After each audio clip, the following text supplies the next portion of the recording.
I'm Mel Alder, and today we're in the Lexus LC Convertible, a vehicle I've been enjoying all week without sunscreen. The LC is an interesting offering in the Lexus lineup and really in the market at large. And after my time with it, I can say that it's a vehicle that delights and saddens me. The LC500 is a little unusual for Lexus. This is a large Grand Tourer. Available in coupe, or in this case convertible configurations, the LC brings a 471 horsepower 5-liter V8 to enthusiast drivers. But more than just raw muscle, this car brings a lot of refinement to the segment. Yes, it'll go plenty quick, but really this thing does its best work just cruising around town, given the occasional boot, of course. You've got to enjoy that sound. But it's quite a relaxed cruiser. The 10-speed automatic transmission smoothly applies that power to the rear axle with, as the dash will assure you, plenty of moderation from the traction control. But the result is just a smooth, linear cruise. It's gentle, it's quiet, and it's so astonishingly comfortable. Of all the convertibles I've driven, I've yet to encounter another that does quite such a fine job of managing cabin temperature with the top down. Between clever programming and thoughtful vent placement, such as right here behind my neck, the LC500 keeps you either warm or cool, automatically, whatever your speed and whether the top and windows are up or down. More than this, the seats themselves are a pleasure. Powerful as the LC500 is, they aren't aggressive buckets. Instead, they're quite graceful with smoothly curved backs. Elegant stitching matches an overall attention to quality throughout this cabin. It's a little higher than I'm used to even from Lexus. That said, the cabin experience does have one pretty significant drawback, and that is that Lexus, in classic Toyota fashion, still has not bothered to update an absolutely dreadful infotainment system. Using a slidey touchpad-based UI, not even CarPlay can make that right. As dated as the infotainment is, a lot of the technology in this LC is not. Beyond the chassis stuff that renders that wonderful ride, there's also a lot of consideration to things like audio. This car is equipped with a premium Mark Levinson system, name is a name, but what matters here is that you've got separate equalizer settings for roof up and roof down to account for the different acoustics there. Following that, there's also consideration given to the way the LC's engine impacts the listening experience. Depending on the engine speed and thus acoustic frequency, the LC pumps out opposing frequencies through the speaker and sub just to keep things a little more balanced. There's loads more goodness in the LC that'll have to wait for my written review, but what I'd really like to talk about is what a shame it is that you see so few of these around. Held against vehicles like the boorish Jaguar SVRs or the strip club interior looking Mercedes S-Class convertible, this is really quite a tasteful and refined option. But the way I see it, there are 3 unfortunate reasons why I'm not sure that this is going to change anytime soon. The first of these, of course, is Lexus' geriatric reputation. The LS series sedans are a very elderly vehicle.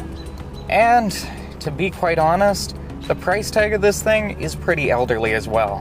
From $126,000, it's really tough to see where young folks are really going to see the money to purchase something like this. This is a retirement car. It's a solidly built Lexus that you know is going to last, that you can enjoy touring down to Florida as long as you like. Of course, this is a very niche vehicle at a very niche price point. And, to be sure, dollars spent advertising the LC directly are unlikely to ever see returns in direct LC sales. Now, all of this talk of leisurely cruises down to Florida and all that are not to suggest that just because this vehicle doesn't carry an F badge that it can't do F things. More than just a raucous tailpipe, that torquey V8 putting all its power to the rear wheels can yield some pretty exciting driving. As stable as this long wheelbase is, this car does want to rotate if you let it. And yet, steering remains light and breezy. The controls are wonderful. These paddle shifters notch with a nicely damped thud. The notchy drive selector is tight and smooth, and the attention that Lexus has paid to the concealment of certain items through the center stack is really appreciated. There is a learning curve to finding things, but there is an elegance to the way that everything sort of vanishes into the center when you don't need it. all controls are within easy reach. HVAC is just a little nudge forward, track and volume control are right here at hand. It's very ergonomic. All of this aesthetic streamlining also contributes to the overall design experience. It's not just swoopy on the outside. These door handles are works of sculpture themselves, protruding gracefully with a twist as they roll forward. It bears noting that I'm not the only one who really likes this car. Industry peers who've driven it all wax similar praise upon the LC, with one noting that this compromised infotainment is really the only thing that holds this thing back from being one of the finest cars on the road. Speaking with an owner of an LC, what shone through was the love at first sight that actually led him to spend the $125 on this car. In the 2 years that he has owned it, he's appreciated the uniqueness versus something more commonplace like a similarly priced 911 Cabrio. His one gripe? You guessed it, it's that infotainment. And even after 2 years, he says he still hasn't gotten the hang of it. But there are worse problems to have, and to have such a trouble-free ownership experience and such confidence in the long run really does speak volumes for the unusual nature of this car in its segment. It isn't often that you hear about a luxury Grand Tour that someone doesn't worry about.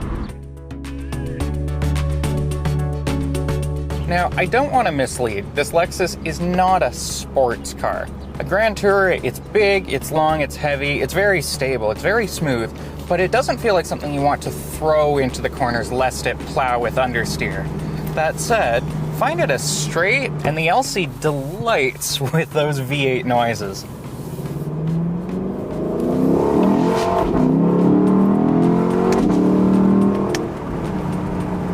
Now, of course, with that V8 joy comes a V8 cost at the pumps.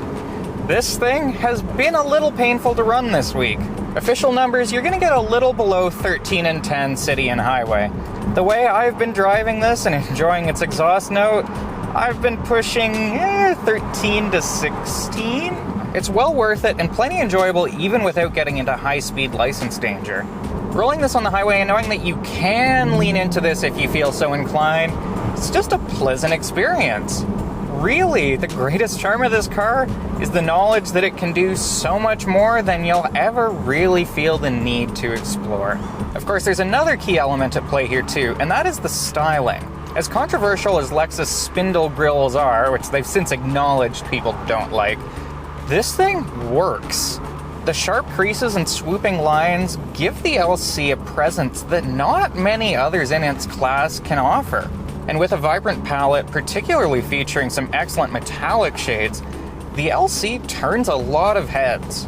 Taking it to a Ferrari and Porsche heavy event recently, there is a lot of interest around this LC. Of course, compounding this is the exclusivity, both in price and in limited appearance on the road.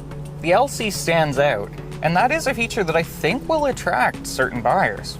Apart from one neighbor that I have in Toronto, I've only seen one other LC500 out on the road. Seeing that LC from across the median on the highway is actually what inspired me to pick this car up for a review. With such limited marketing and such a limited presence on dealer lots, it's not a car that you really think about a whole lot. And having now experienced how elegantly it follows through on the promises of that bold styling and that price tag, I really have to say I'm disappointed that there aren't more of these around.